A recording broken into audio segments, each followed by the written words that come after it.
प्रथम वंदन त्या भगव्या ध्वजाला, ज्याचा रंग आहे माझ्या माता भगिनींच्या रक्ताचा, कुंकवाचा आणि मराठ्यांच्या रक्ताचा. वंदन महाबली शहाजी महाराजांना आणि आपले आराध्य दैवत छत्रपती शिवाजी महाराजांना. आणि वंदन अशा एका व्यक्तीला ज्याच्यामुळं मला इथं बोलण्याची प्रेरणा मिळते, ते म्हणजे नरशार्दूल छत्रपती संभाजी महाराजांना. वंदन माझे गुरु दुर्गमहर्षी प्रमोद मांडे सरांना, ज्यांच्यामुळं मला खरं तर व्यासपीठावर उभं राहण्याची एक संधी मिळाली आणि माझे विचार स्पष्टवक्ता मांडण्याचं जे काय धारिष्ट त्यांनी मला दिलं, त्याच्यामुळे आज मी इथं उभा आहे. आजचा कट्टा माझ्यासाठी वैशिष्ट्यपूर्ण का असावा, कारण मी याच गावचा, याच आळीचा, लहानाचा मोठा इथंच झालेलो असताना सुद्धा ते कधी कधी म्हणतात की बाबा आपल्याच गावच्या माणसाला संधी उशिरा मिळते व त्यातला असा काहीतरी योग असावा. खरं तर मला आज डॉक्टर अभ्यंकरांची आठवण आली, शंतनू दादांची. कारण ते नेहमी म्हणायचे की अरे मला तुला ऐकायचंय, मला तुला वाईट ऐकायचंय. आणि मे बी आजचा कट्टा मी असं म्हणेल की मी त्यांच्यासाठी समर्पित, हा फार छोटा शब्द आहे, पण त्यांनी मला खरंच खूप काही वेळेला प्रोत्साहन दिलं बोलायला की अरे आपल्याला वाईट काहीतरी करायचंय. आणि आज हिस्ट्री टॉक्स ज्या पद्धतीनं ह्या सगळ्या गोष्टी मांडतंय, शास्त्रशुद्ध पद्धतीने, सायंटिफिक वेनी, किल्ले बघणं असून दे किंवा मंदिरं बघणं असून दे, एखाद्या गोष्टीवरती चर्चासत्र घडवून आणणं आहे, ही सोपी गोष्ट नाहीये. कारण आम्ही हे पुण्यात करत आलेलो आहेत आणि खरं झाला कौतुकास्पद गोष्ट आहे. मी त्यांच्यासाठी एकदा जोरदारपर्यंत टाळ्या होऊन जाऊन देत, मग आपण पुढे सुरुवात करूया. तर आजचा आपला विषय आहे मराठ्यांचे भारतीय लष्करातील योगदान आणि भारतीय लष्करातील पराक्रमी मराठे. आता विषय फार साधा सरळ असा आहे की मराठे पराक्रमी होते, मराठ्यांबद्दल बरंच सांगितलं जातं, आम्ही असं केलं, आम्ही तसं केलं. नक्की काय केलंय ते आज आपण निश्चितपणे बघूया. तर आजच्या आपल्या ह्या पूर्ण सत्रामध्ये आपण मराठ्यांनी भारताच्या सशस्त्र दलांमध्ये काय काय योगदान दिलेलं आहे किंवा त्यामागील कमी परिचित अशा कथा आहेत किंवा काही प्रसंग आहेत, काही माझ्या ऐकण्यातनं बोलण्यातनं, जे मला माझ्या अभ्यासाचा विषय असल्यामुळं अशा बऱ्याचशा गोष्टी आहेत ज्या फेसबुकवरती, व्हॉट्सअपवरती, इन्स्टावरती, इथं कुठेही मिळत नाही. त्याला तुम्हाला त्या ह्याच्यातल्या डॉक्युमेंटेशन मध्ये गेल्याशिवाय त्या गोष्टी सापडत सुद्धा नाही. आणि आजवर जी एक परंपरा आहे जी आपल्या सर्व सेनानींनी जिवंत ठेवलेली आहे, ती पाहता मराठी लष्कराने म्हणजे मराठ्यांनी जी आपल्या आत्ता आधुनिक लष्करामध्ये जी पायाभरणी केली आहे त्याच्याबद्दल आपल्याला थोडंसं बोलायचं आहे. तर पराक्रमाचा समानार्थी शब्द म्हणजे मराठा. याच्यावरती जर मी भाष्य करायचं म्हणलं तर पराक्रम म्हणजे काय हो, खरं सांगायचं तर पराक्रम, आता पराक्रमाला त्या व्याख्येकडे पुढे जाताना एक सांगेल की हा एक नकाशा दिसतोय आपल्या समोर. आपल्याला आहे ना जुन्या इतिहासकारांनी हिनवलेलं होतं की हा 3.5 जिल्ह्यांचं राज्य आहे तुमचं. हा जो नकाशा आपल्याला दिसतोय हे 3.5 जिल्ह्यांचं राज्य म्हणलेलं आहे. पण जर तुम्ही नीट बघितलं तर पेशावर पासून पॉंडिचेरी पर्यंत मराठ्यांनी राज्य केलं आणि जिथं जिथं मराठ्यांच्या घोडी गेली, घोड्यांच्या टापा लागल्या, ती आज भारताची सीमा आहे. हे आपल्याला खरं तर असं बघितल्यानंतर असं वाटतं अरे हे तर काय झालं, असंच नाही झालं ते. कारण त्याच्या पलीकडचे शत्रू, त्याच्या अलीकडचे शत्रू, मग हे सर्व गोष्टी कशा जुळून आल्या याचा थोडाफार आपण एक सारासार घेऊन पुढे सरकणार आहोत. तर पराक्रम म्हणजे काय हो, ज्याच्याकडे एक क्षमता असते, त्याच्याकडे एक धैर्य असतं, त्याच्याकडे एक शूरता असते, एक वीरता असते, एक योग्यता असते, एक सामर्थ्य असतं. अशातला एक गुण किंवा हे सर्व गुण ज्याच्यामध्ये आहेत तो एक पराक्रमी योद्धा बनतो, तो एक पराक्रम घडवतो, तो त्या व्याख्येला जगतो आणि पुढे सरकतो. आता जेव्हा असं म्हणतं की पराक्रम असंच करतात का, म्हणजे एखादा महापराक्रमी राजा आपल्याकडं जन्माला आला आणि त्यांनी असंच पराक्रम केला किंवा असंच काहीतरी शौर्य गाजवलं, असंच काहीतरी केलं, असं होत नाही ना. हे काय नक्की काय? तर ही गोष्ट आहे ना साधारणतः 25,000 वर्षापूर्वीपासून सुरुवात होते. आता तुम्ही म्हणाल आपल्याला भारतीय लष्कराबद्दल काहीतरी बोलायचं होतं, 25,000 वर्ष मागं कुठं चाललंय, येतो तिथंच येतो. तर साधारण 25,000 वर्षापूर्वी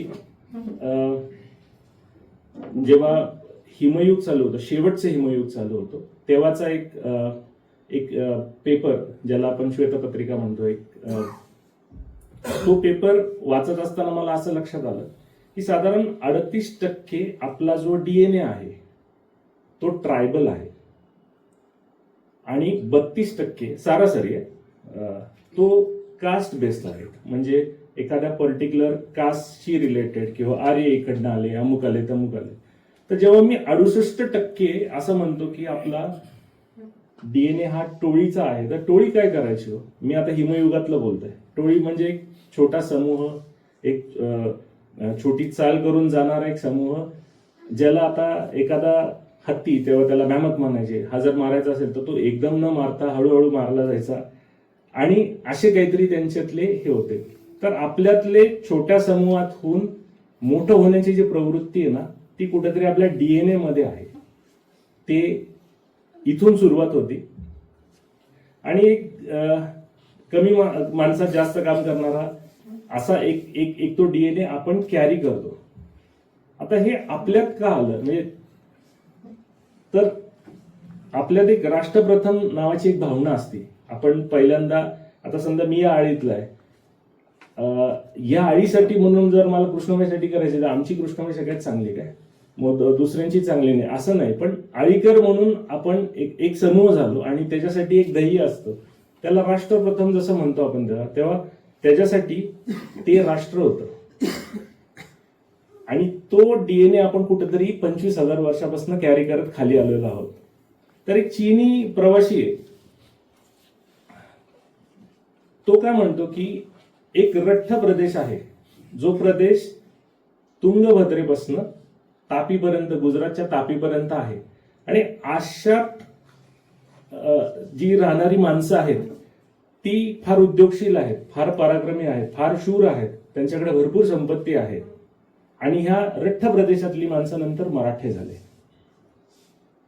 आणि साधारणतः तुम्हाला त्या मॅपवरती दिसत पण असेल 2 रेषा ओढलेल्या, त्याच्यामध्ये जो प्रभाग आहे ज्याला दख्खन म्हणतो आपण त्याला, आणि ह्याच प्रवासाची व्यंचेन त्याचं नाव, व्यंचेनच नावामध्ये कपिलधारा तीर्थ आहे नाशिकच्या इथं, जिथं कुंभमेळ्यामध्ये तिथं मोठा समूह जमा होतो.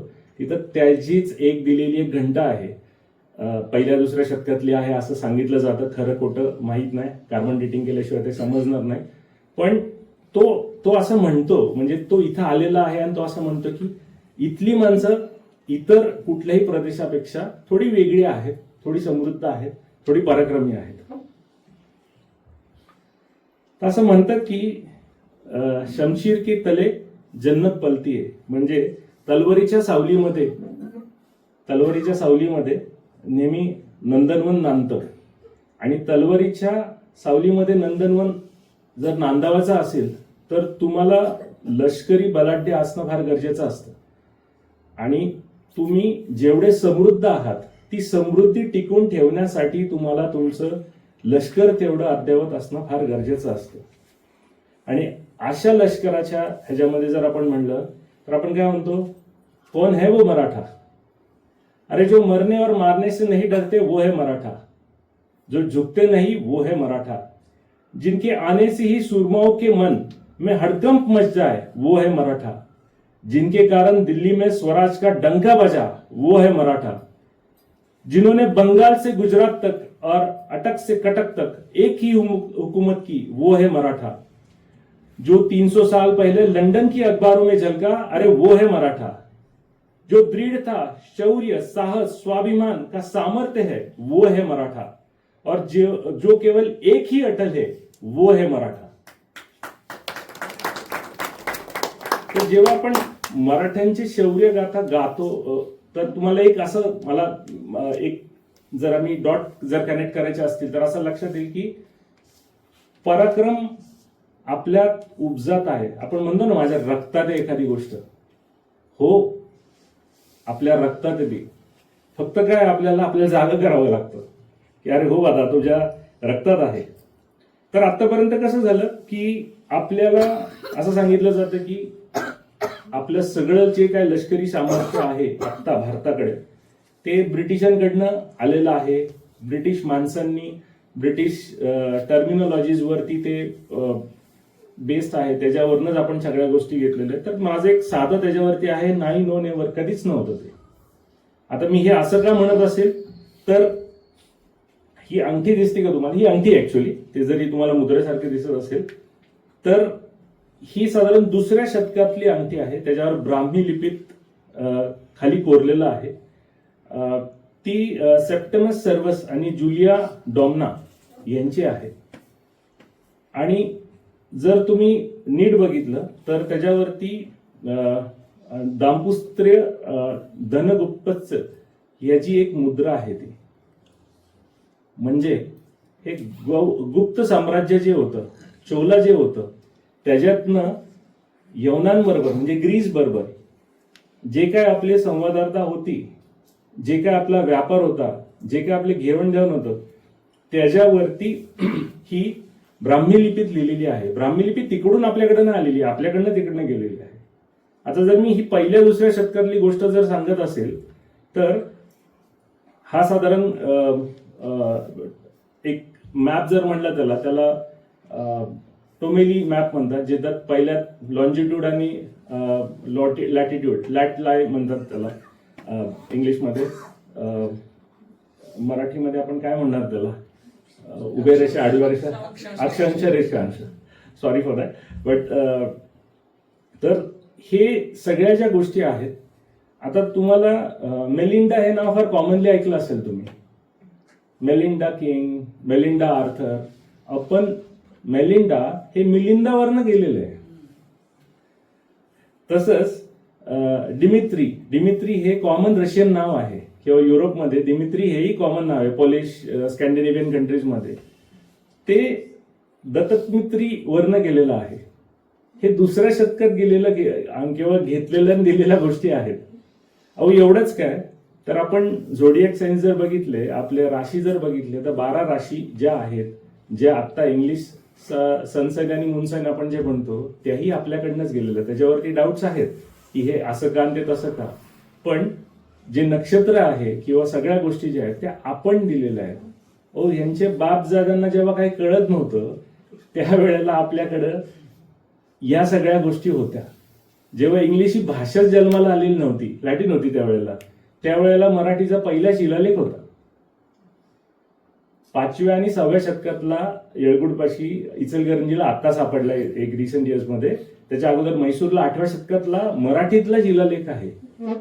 आणि 2024 मध्ये का 25 मध्ये प्राकृत भाषेचा आपल्याला हे मिळाला बहुमान. पण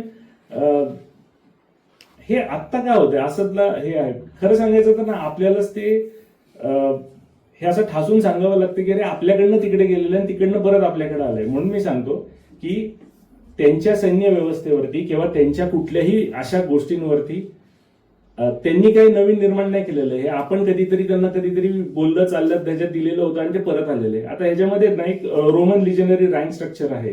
इथं लिहिलेलं आहे बघा, सेंच्युरियो.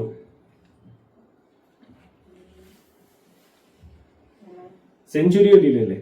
किंवा हा म्हणजे सेंच्युरीचा अर्थ काय, लॅटिन मध्ये 100.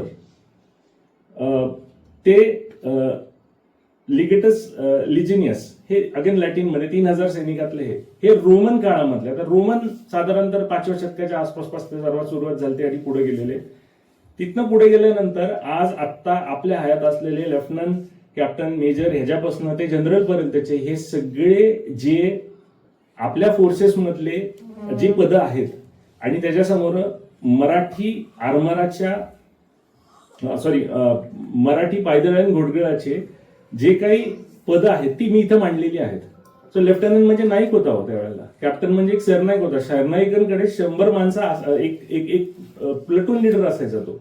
20 माणसं 22 माणसं हे एका सरनाईकाकडे असेल. एका हवालदाराकडे 100 माणसं असायची. एका जुमलेदाराकडे 3 हवालदार असायचे. एक हजारी सरदाराकडे साधारणतः 5 हवालदार किंवा तत्सम 1 हजारी सरदार, 3 हजारी सरदार. बरं, आता तुम्ही हे ज्यावर बघितल्यानंतर असं लक्षात येईल की अरे हे तर आपल्याकडे 350 पावणे 400 वर्षापूर्वी होतं की हो, मग हे ब्रिटिशांनी कुठून आणलं?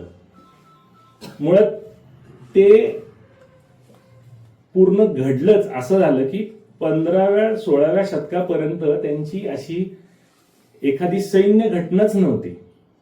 म्हणजे एक राजा होता. राजा काय म्हणायचं, अरे तुझं किती सैन्य आहे? तुझे 200 माणसं आहेत का? हा, तू माझ्याकडं मला रुजू हो आणि तू जिथं जाशील तिथं लुटमात कर, तिथनं खंडणी वसूल कर आणि हे सगळं केल्यानंतर तू तुझ्या सैन्याचा कार्यभार कर. हे आपल्यात झालं नाही. हे का तर मी पुढे सांगेल. पण सैन्य अशी घटनाच नव्हती आणि आपण काय म्हणतो की अरे सैन्य, आमचं सैन्य त्यांच्यावरती. मुळात पहिल्यांदा आपल्याला ते गोऱ्या माणसांकडनं जे आपण घेतलेलं आहे ना ते कुठंतरी आपल्या डोक्यातनं काढलं पाहिजे. साधारणतः युनियन ऑफ इंडिया म्हणजे आपल्या भारतीय स्टेट ऑफ इंडिया किंवा भारतीय गणराज्याचे प्रमुख, मग ते फोर्सेसचे असून देत किंवा अजून कोण असेल तर प्रेसिडेंट असतो, राष्ट्रपती असतो. त्याच्यानंतर होम मिनिस्ट्री, डिफेन्स मिनिस्ट्री, त्याच्या अंडर वेगवेगळे सेंट्रल फोर्सेस आणि या सगळ्या गोष्टी आहेत.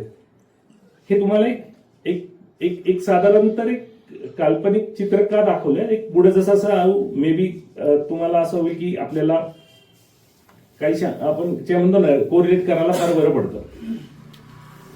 तर विषय काय आहे की मराठ्यांचा भारतीय लष्करातील योगदानामध्ये तर यूज, पण मराठ्यांकडून आत्ताच्या आधुनिक लष्करामध्ये काय काय घेतलं गेलं. तर दुर्ग ही मराठ्यांची किंवा मराठी लष्कराची पहिली प्रशिक्षण केंद्र होती. दुर्गावरती तुम्ही असं कधी ऐकलंय का हो किंवा कधी ऐकण्यात आहे का की दुर्गावरती अय्याशी चालायची, की दुर्गावरती तिथं मुळात महाराजांच्या घटनापत्रामध्ये लिहिलेलं आहे की कलालाला किल्ल्यावरती निषेध होता, बंदी होती. कलावंतीन ह्यांचं जो काही गोष्टी असतील ते किल्ल्याच्या खाली होती, किल्ल्यावरती कधीच नव्हती. त्याच्या बरोबर उलट हे मुघलांनी किंवा अजून कोणी जे तुर्की आले, मुघलांना मुघल का म्हणतो हा एक प्रश्न आहे. मुघल असं म्हणतात की मंगोलियातनं मुघल आले. अरे जेव्हा मंगोलियातनं आले जर म्हणेल तर तोपर्यंत इस्लाम तिथे गेलेलाच नव्हता. मुघल कुठनं आले? त्यांना टर्क म्हणायचे, तुर्की किंवा भाषेमध्ये तुर्कीच म्हणलं जातं पूर्वीच्या कागदपत्रांमध्ये पण आहे. तर खरं सांगायचं तर ना आपले जे दुर्ग होते, मग ते राजगड, रायगड, तोरणा, हे दुर्ग फक्त नव्हते, हे प्रेरणास्थान होती, ही ट्रेनिंग सेंटर्स होती. तिथं कायम कवायती चालायच्या, तिथं कायम तालीमखाने चालायचे, तिथं कायम सराव चालायचा.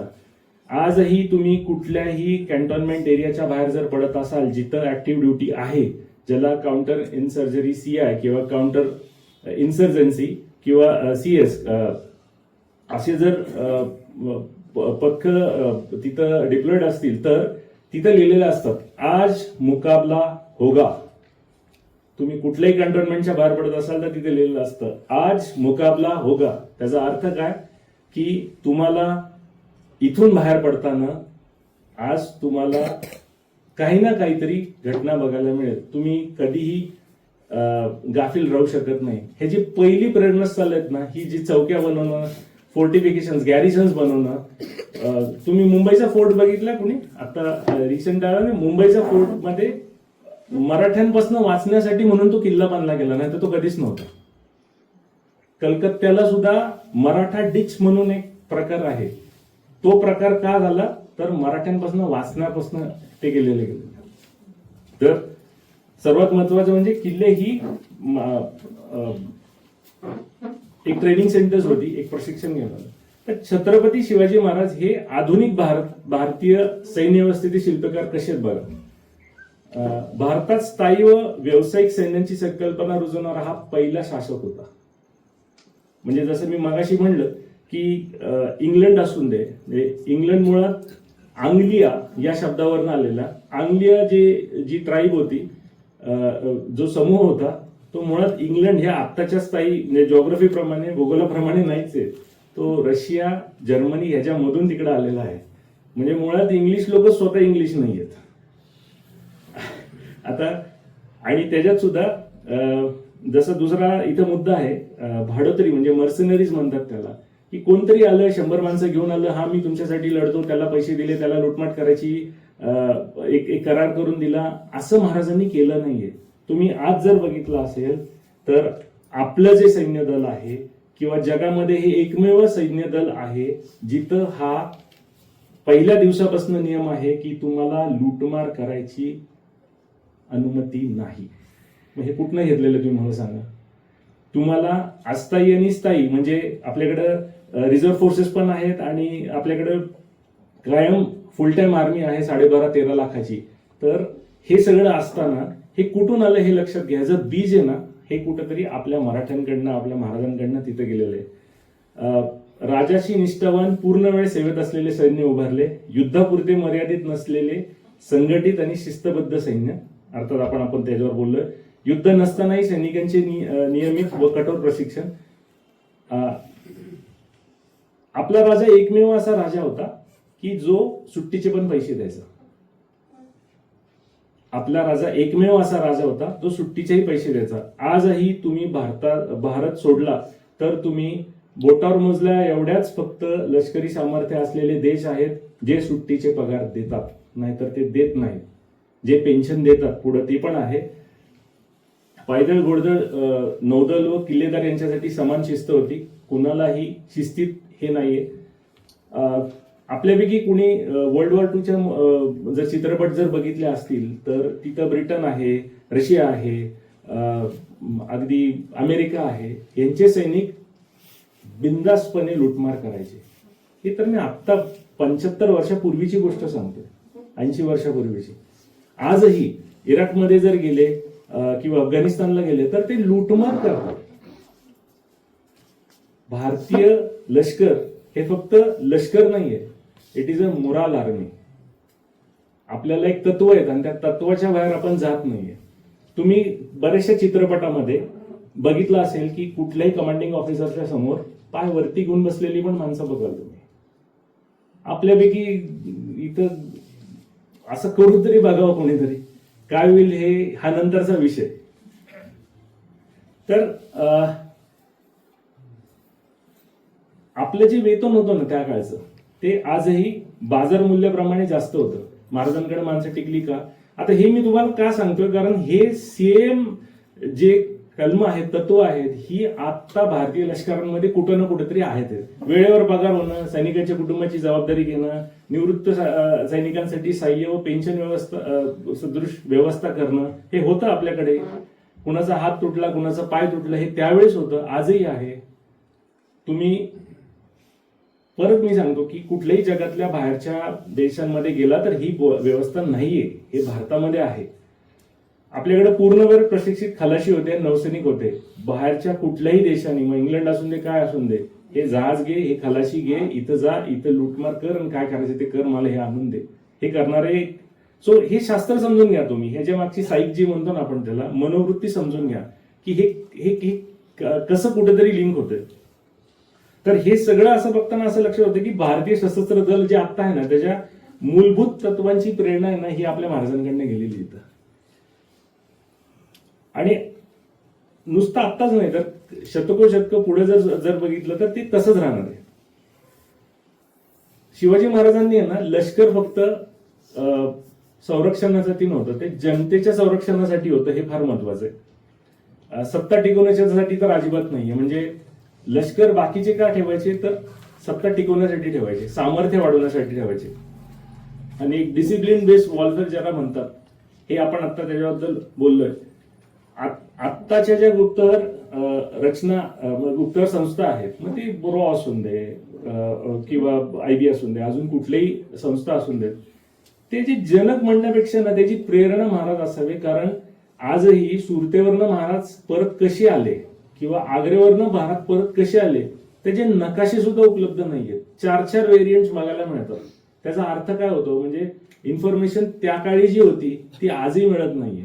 आजही आपल्या महाराष्ट्रातले असे कितीतरी व्यक्तिमत्व आहे जे इंटेलिजन्स मध्ये काम करतात आणि जे कुठेही सोशल मीडियामध्ये नाही, अजूनही तो बटनावाला फोन वापरतो.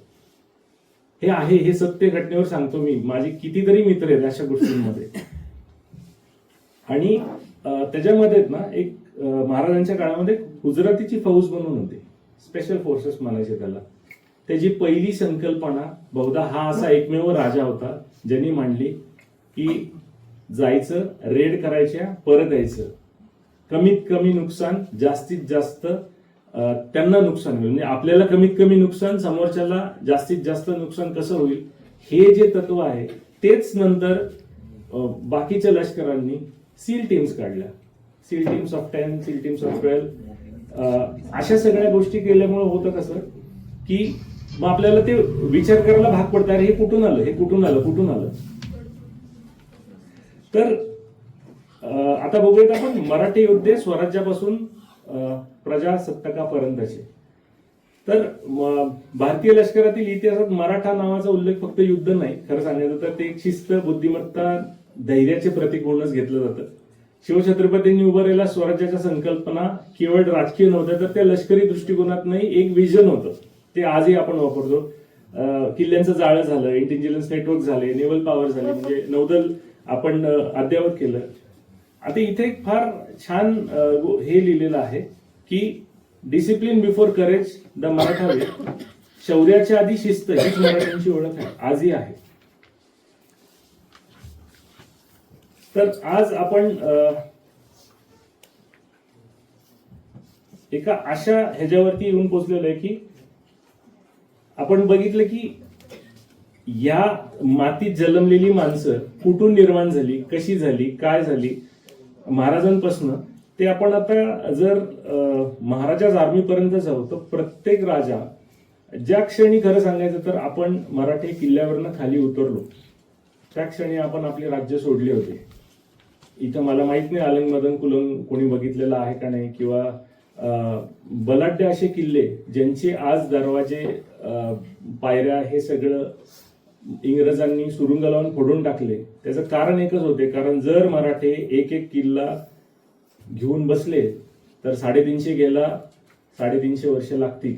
हे तितकंच खरं होतं. हे स्वतः थोरल्या महाराजांनी सांगितलेली गोष्ट होती. म्हणून त्यांनी गोष्टी डिसेंट्रलाइज केल्या. डिसेंट्रलाइज करून तिथले स्थानिक जमीनदार, राजे यांना सगळ्यांना एकत्र केलं गेलं आणि महाराजांची आर्मी बनवली गेली. राजपुतांना मधले प्रत्येक राजांकडे स्वतःची सैन्य होतं जे ब्रिटिशर सपोर्ट करायचे. आपल्याकडे शाहू महाराजांकडे राजाराम रायफल्स होते, सिंधियांकडे सिंधिया हॉर्स, सिंधिया कॅव्हलरी हे शिंद्यांकडे होते, होळकरांकडे होते इंदूरला.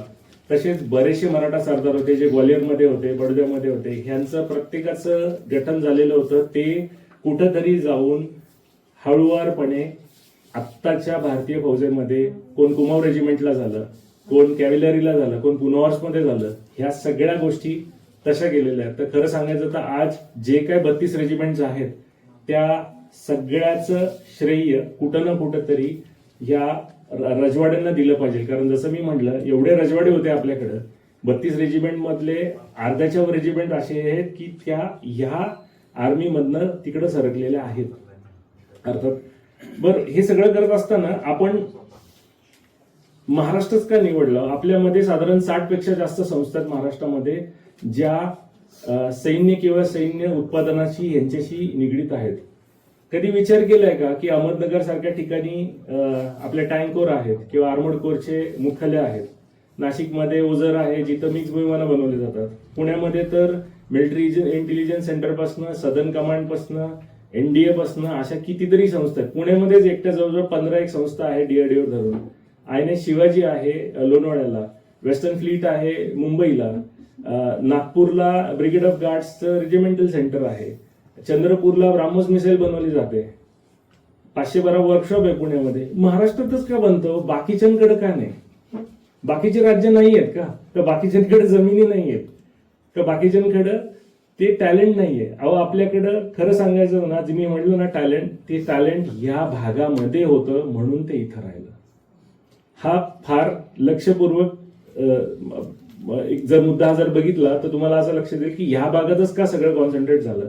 अर्थात मराठा लाईट इन्फंट्रीचं रेजिमेंटल सेंटर बेळगावला आहे, कारण सातारा कोल्हापूर या भागामध्ये त्यांना जमीनच मिळाली नाही त्यावेळेला, आणि हे 1800 शतकातलं बोलतोय. तर आपण थोडस मराठा लाईट इन्फंट्रीकडे येऊ. जेव्हा आपण याच्यावरती बोलतो, मराठ्यांबद्दल बोलतो, हे मराठा लाईट इन्फंट्रीचं शौर्य गीत आहे. मर्द आम्ही मराठे खरे, शत्रूला भरे कापरे, देश रक्षाया धर्म ताराया, कोण झुंदित मागे सरे, वादळापरी आम्ही पुढेच चालतो, जय शिवाजी गर्जुनी रणात झुंजतो. खूप सुंदर आहे हे. ह्याला सिंहगड म्हणलं जातं. त्यांचं ते मार्चिंग गीत आहे, त्याला सिंहगड.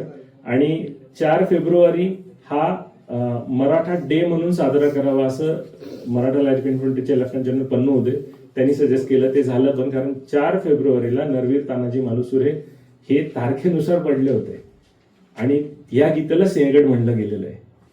तर इतिहास, आपण रानवाटाचा एक व्हिडिओ बघितला, ते पवार आपले सातारचे आहेत, आणि त्याच्यामध्ये असं म्हणतात की मला माझ्या गुरूंनी सांगितले की जो आपला इतिहास विसरतो ना, त्याचा भूगोल नष्ट व्हायला वेळ लागत नाही. आजही वाईकरांनी जर आपला इतिहास विसरला तर आपला भूगोल नष्ट व्हायला फार वेळ लागणार नाही. आपण आपलीच मंदिरं बघितली नाही. आपल्याच इथलं सूर्य मंदिर कुठं आहे बऱ्याच जणांना माहिती नसेल. त्या सूर्य मंदिरामध्ये, त्या मंदिरांमध्ये बरेचसे असे चित्र आहेत, रंगीत चित्र आहेत. जसं मेनुरीच्या वाड्यामध्ये आहे तसं वाईमध्ये पण आहेत. आपण अशा पण काही गोष्टी केल्या पाहिजे की ज्याच्यामध्ये स्थापत्यकला आहे, मंदिरशास्त्र आहे, बाकी पठार रचना. आणि तुम्हाला एक माहिती का, वाई हा सुबा म्हणून जर विचार केला तर वाईचा सुभेदार होता अफजल खान, आपल्याला एवढं माहितीये. मग वाईचा सुभा किंवा इथला सुभेदार होण्यासाठी बरेच जणांनी प्रयत्न केले. वाई हे क्रीम पोस्टिंग होतं. वाईचा सुभा इथनं सुरू व्हायचा आणि विट्याच्या पुढे बानूरगडला संपायचा. कोणाला माहिती, विट्याच्या पुढे बानूरगड म्हणजे खरसुंडी वगैरे जिथनं आपण खाली जातो सोलापूर जिल्ह्यामध्ये. वाईचा सुभेदार इथं बसून त्याचं राज्य तिथंपर्यंत. अरे हे राज्य आहे, सुभा कुठला आला? एवढं मोठं, म्हणजे आता जर विचार केला तर 2.5 जिल्ह्यांचं राज्य झालं ते. तो सुभेदार होता. पुण्याला काही सुभा नव्हता, शिरवळला होता. नंतर कुठं होता? अहमदनगरला होता. नंतर कुठं होता? बुरहानपूरला होता. आत्ताचा संभाजीनगर, पूर्वीचं खडकी, मध्यंतरीचं औरंगाबाद, तिथं एक सुभा होता. सुभे फार महत्वाचे होते. त्यात वाई हा सुभा होता आणि त्याच्या सुभ्याची हद्द ही इथून पार अगदी खरसुंडीपर्यंतच्या घाटापर्यंत होती, विजयपूरच्या हद्दीपर्यंत होती. तर आपल्याला पूर्वी लाल कुर्ती म्हणायची, कारण लाल कापडं दिलेली होती. आता मराठा लाईट इन्फंट्री झाली कशी, तर 1768 साली वगैरे त्याचं पहिलं गठन बॉम्बे सिपॉईज मध्ये झालं. त्याच्यानंतर Bombay cavalry, Bombay regular regiment अशा ते झालं. 105, 115 वगैरे ह्या सगळ्या गोष्टी आल्या. तर गंमत अशी आहे, आणि हे सांगायला आम्हाला आवडेल की 1768 साली मराठा लाईट इन्फंट्रीचं पहिलं बीजग्रहण झालं. तर ही माणसं कोण होती हो? 1768 साली तर पेशवाई संपलेली नव्हती, मराठेशाही संपलेली नव्हती. तर मग ही माणसं कोण होती? 1689 साली वगैरे संभाजी महाराजांचा मृत्यू झाला आणि त्याच्या साधारण त्या 4-5 वर्षाच्या त्या कालावधीमध्ये अगोदर त्यांनी इंग्रजांना जरब बसवण्यासाठी धमकी दिलेली म्हटलं तरी हरकत नाही. त्यांनी एक लष्कर मुंबईमध्ये स्थापन केलं. मराठ्यांचं लष्कर, पगार त्यांचा कोण द्यायचं तर इंग्रज द्यायचे. आणि आम्ही म्हणजे आता जे उत्तर प्रदेशमध्ये असेल ते बहुधा तसं खंडणी घ्यायचे. ह्याचे 2 फायदे व्हायचे. एक असा की त्यांचं लष्कर काय चाल करतंय आणि कुठून कसं येतंय हे आपल्याला माहिती असायचं. ते आपल्यावरती चाल करून यायचे नाही, आणि आपण त्यांना माहिती असायचं की मराठी आमच्यावरती चालू ठेवणार नाही. आजचा जो फोर्ट भाग आहे किंवा आता जो वरळीमध्ये एक भिंत दिसते तुम्हाला, जर तुम्ही वरळी सायकलिंग ट्रॅकच्या त्या साईडने जर गेला तर ती फक्त आणि फक्त मराठ्यांच्या दहशतीमुळे झालेली आहे. आणि ही जी मुंबईची भाषा आहे ना, कायकू, आणि जी सोकळ बंबईया लँग्वेज जी आहे ना, ते जे जनक सिद्धी आहेत, ही जे सिद्धी जे इथिओपियातनं जे इथं आलेले होते हाबशांमधनं, जे आत्ताचं इथिओपिया, ती माणसं जेव्हा त्यांनी मर्सनरीज म्हणून इंग्रजांनी बोलवली, त्यांना त्याचा दगा मिळाला, म्हणून हे लष्कर तिथं स्थापन केलं गेलं. तर एक लक्षात घ्या, 1768 सालापासून बॉम्बे सिपोईस पासून जी सुरुवात झालेली जी एक ही होती, जे आज आपल्याकडे 20 पेक्षा जास्त बटालियन्स आहेत मराठा लाईट इन्फंट्रीमध्ये, त्यातले बऱ्याचशा बटालियन्स आता 2 आणि अजून +2 या स्पेशल फोर्सेससाठी नॉमिनेट केल्या गेलेल्या आहेत. आणि ती अशी ओल्डेस्ट बटालियन आहे की ज्याच्यामध्ये म्हणजे जंगी पलटण जेव्हा झाली, अख्ख्या जगामध्ये शौर्य गाजवलेलं आहे. आपण पुढे बघूयाच आपण, चला.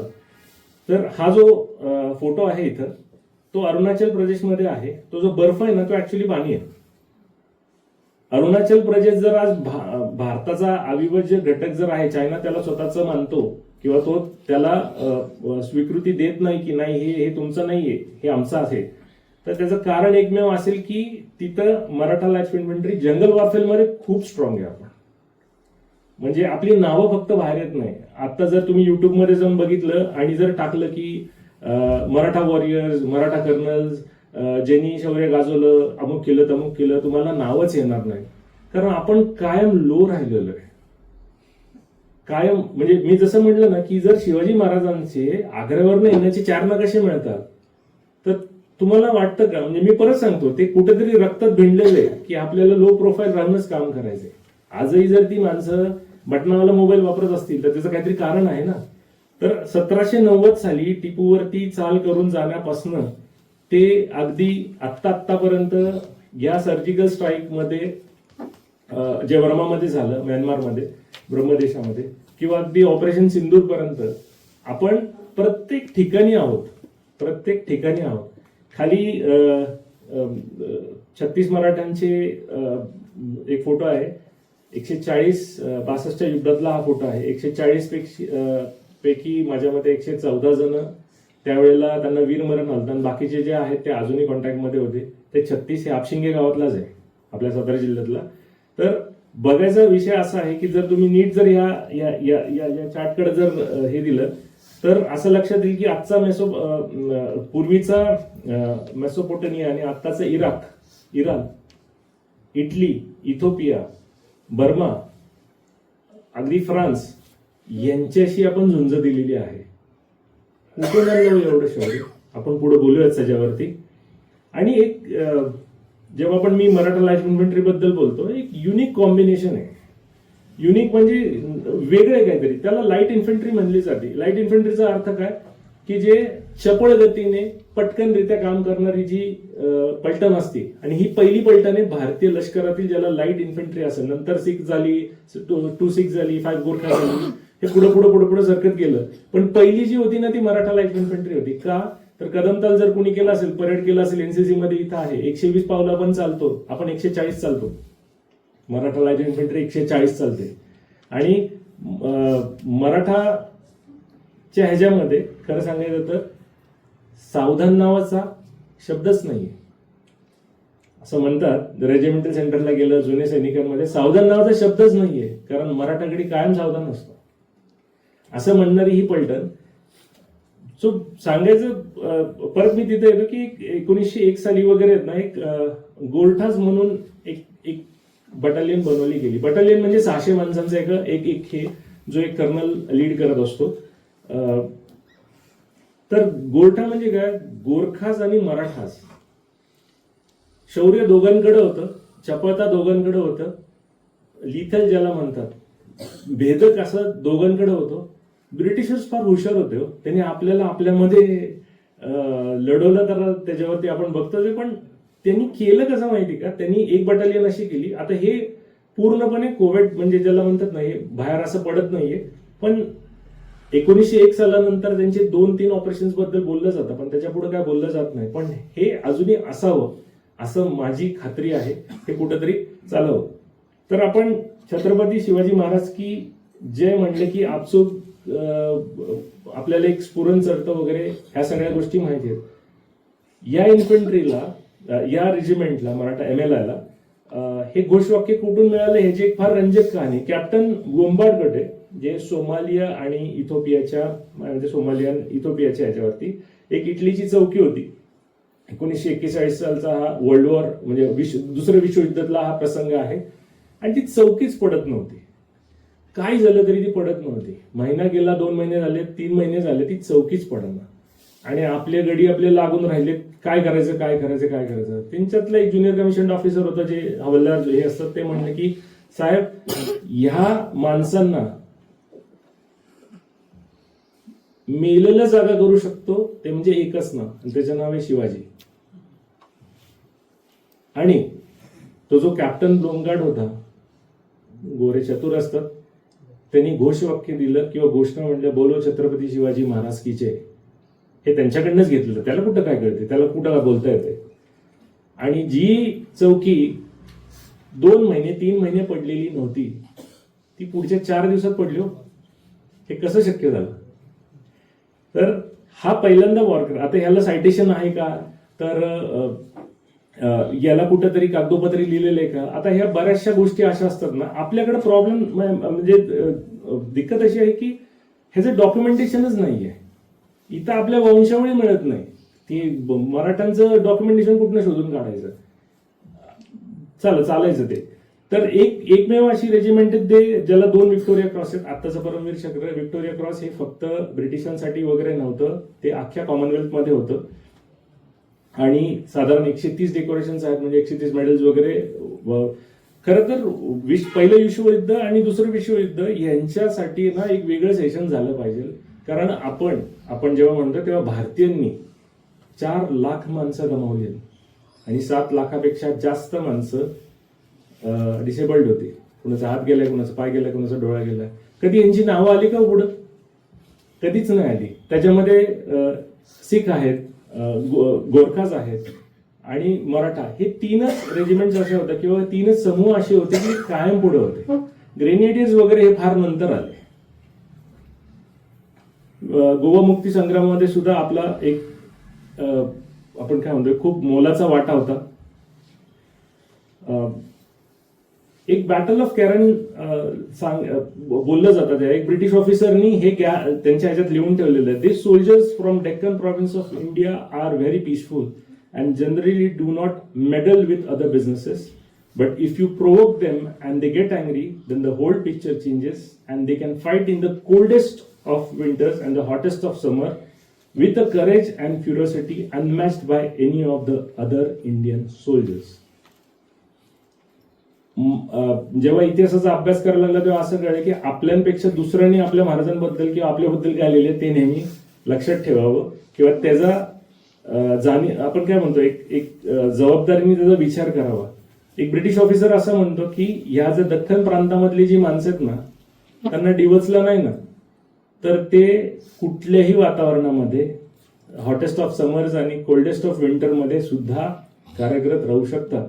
पण जर तुम्ही त्यांना चुकून डिवचलं तर तुम्ही तुमच्या मर्जीचे मालक आहात. तुम्ही म्हणजे ते जो रोष येणार आहे तो तुम्ही भोगा, असं तो लिहून ठेवतो.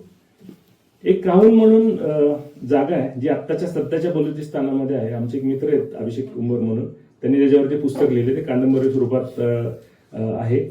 तर काहून रोड आहे ना आपल्या कॅम्पमध्ये पण आहे. तर त्या काहूनमध्ये सुद्धा असंच होतं, एक मरी ट्राईब होते. आता हे मरी ट्राईब जे आहे ना, हे जर गंमत बघा, हे जे बलुचिस्तानातली जी मरी ट्राईब आहे, पानिपतच्या युद्धातनं बरेचसे मराठे किंवा इथली माणसं तिथं जी गेलेली होती. जेव्हा मी मराठा म्हणतो हा एक ही जात नाही आहे की ह्याच्यात हा एक समाज म्हणून नाही सांगतो, हा एक समूह आहे ज्याच्यामध्ये 12 बलुतेदार वगैरे सगळे येतात. ह्या गैरसमजात नको राहिला की मराठी म्हणल्यानंतर ती जात येते. तर ही जी मरी नावाची जी ट्राईब आहे ना, ही सुद्धा मराठाच आहे. तुम्ही म्हणाल ही सुद्धा मराठा कशी असेल, तर अब्दालींनी बरेचसे मराठे जे हरलेले होते ते विकले आणि 12 असे समूह आहेत बलुचिस्तानामध्ये जिथं आजही आईला आय म्हणलं जातं. त्यांच्यासमोर तुळशीची वृंदानं आहेत. त्यांना माहित नाही, कारण आता किती पिढ्या झाल्या. 17व्या शतकात झालेली घटना आज आपण 21व्या शतकात आहोत. पण ते कुठंतरी चालत येतं ना. वेगळा विषय पण त्याच्यावरती आहे. पण काहूनला आपण खूप मोठा पराक्रम केलेला आणि वाईट थिएटर ऑफ ऑपरेशन्स मध्ये मराठ्यांनी काम केलेलं आहे. आपल्याला माहिती आहे की काही वर्षांपूर्वी आपण पहिला सर्जिकल स्ट्राईक केला बर्मामध्ये, आत्ताच्या म्यानमारमध्ये. त्याला तेव्हाचे कमांडिंग ऑफिसर कर्नल शेखावत होते, आता ते ब्रिगेडियर आहेत. तर त्यांनी जो रेड केला तर ते 21 पॅराने केला. ही तीच रेजिमेंट आहे किंवा तीच बटालियन आहे ज्याच्यातनं कर्नल संतोष महाडिक पण येतात गोगरेगावचे. आणि ही तीच बटालियन आहे जी 21 मराठामधनं 21 पॅरा झालेली. तर ती मूळतः मराठा सैनिकांनीच बनलेली होती आणि नंतर ती पॅराला गेलेली आहे. आणि त्या प्रत्येक ह्याचं नाही का असतं, म्हणजे 9 पॅरा असेल तर त्याला डेव्हिल्स म्हणलं जातं, डॅगर्स म्हणलं जातं, अशी नाव आहे. तर ह्या 21 पॅराचं घोषवाक्य वाघ नखे. आपण एक आतंकवाद 1657 साली प्रतापगडच्या खाली मिटवला होता पहिलं सर्जिकल स्ट्राईक करून, आणि तेच प्रेरणा घेऊन आज 21 पॅरा तिथं ऑपरेट करते. मराठांनी पॅरिसमध्ये बास्टिंडेला मार्च पास्ट केला वगैरे, हे सगळ्या गोष्टी आहेत. INS मुंबई नावाची एक विनाशक आहे, डिस्ट्रॉयर आहे. त्या INS मुंबईच्या ह्याच्यावरती ती कुठेही डिप्लॉय झाली तरी एक प्लटून मराठा सैनिकांची INS मुंबईवरती असते. तर तुम्ही मध्ये ऐकलं असेल की INS मुंबईनी सोमाली जे चाचे आहेत त्यांना हुसकून लावलं, आणि युट्यूबवर त्याचे व्हिडिओज पण आहेत.